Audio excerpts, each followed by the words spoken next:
Faire découvrir la base école aux élus locaux afin de renforcer le lien armée-nation, tel était le but de la journée des élus à l'EALAT de Dax. Une quinzaine de maires, adjoints, conseillers et médias étaient invités à découvrir ce lieu peu connu du public, l'Une Chancelade. Vendredi 24 juin, la base école ALAT ouvrait ses portes aux élus locaux. Explications, visites et simulations de vol étaient au programme pour comprendre et renforcer les liens entre ce lieu et les communes alentours. La base école, elle représente le deuxième pôle économique du Grand Dax. Globalement, ce sont un peu plus de 600 personnes qui travaillent sur la base école, donc 600 familles, on va dire, en permanence. Par ailleurs, elle est un petit peu atypique parce que même si elle est dirigée par un colonel de l'armée de terre, eh bien, c'est une école à vocation interarmée et internationale. Et donc nous avons à la fois des gendarmes, des marins, des aviateurs, mais également des militaires belges qui sont tout à la fois stagiaires mais aussi instructeurs. La deuxième particularité de cette école, c'est sans doute ce partenariat de contrat avec l'État, qui nous lie avec la société Helidax, puisque la Défense achète des heures de vol et elle confie toute la maintenance et la mise en œuvre à une société privée, Helidax. Et pendant un moment, les élus sont devenus pilotes d'hélicoptères le temps d'un vol en simulateur. Ça leur permet on va dire, de mieux appréhender la finalité de notre école, dont la vocation première reste la formation de pilotes d'hélicoptères.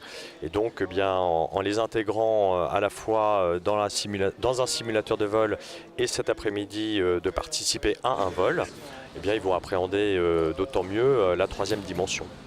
On a l'impression d'être dans une situation réelle, donc on a fait un peu de pilotage, on a essayé, c'est vrai que non, c'est fantastique. C'est un simulateur qui recrée vraiment toutes les conditions, parce qu'on avait les conditions, on avait voulu avec un temps de neige, avec un temps de pluie, d'orage, de nuit claire, de nuit sombre, et vraiment tous les paramètres sont intégrés. C'est impressionnant, ouais, c'est vrai. Alors les sensations, on a vraiment les sensations d'être en vol, effectivement, de piquer, on a piqué, virage, on ressent vraiment toutes les sensations réelles d'un vol réel. Ça tourne un peu la tête.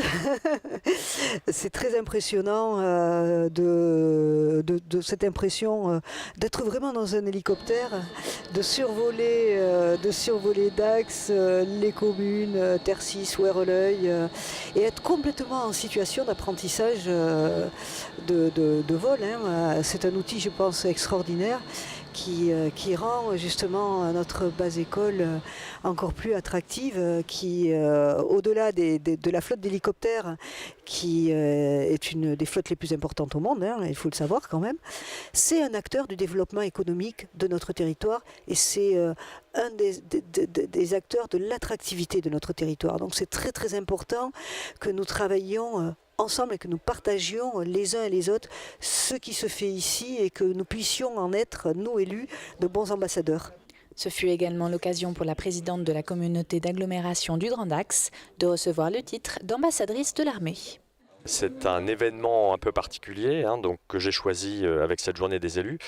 Madame Elisabeth Bonjean, donc présidente de la communauté d'agglomération, a accepté de rejoindre la réserve citoyenne qui, de par ses fonctions et de par son rayonnement, constitue au sein du milieu civil un bon relais pour parler de la défense. Oui, j'ai été nommée aujourd'hui colonel de la réserve citoyenne. J'ai accepté d'être ce lien et de travailler à la valorisation de ce que fait ici notre base sur Dax. Et je remplirai cette tâche avec, je l'espère, le mieux possible et que je serai digne des missions qui m'ont été confiées.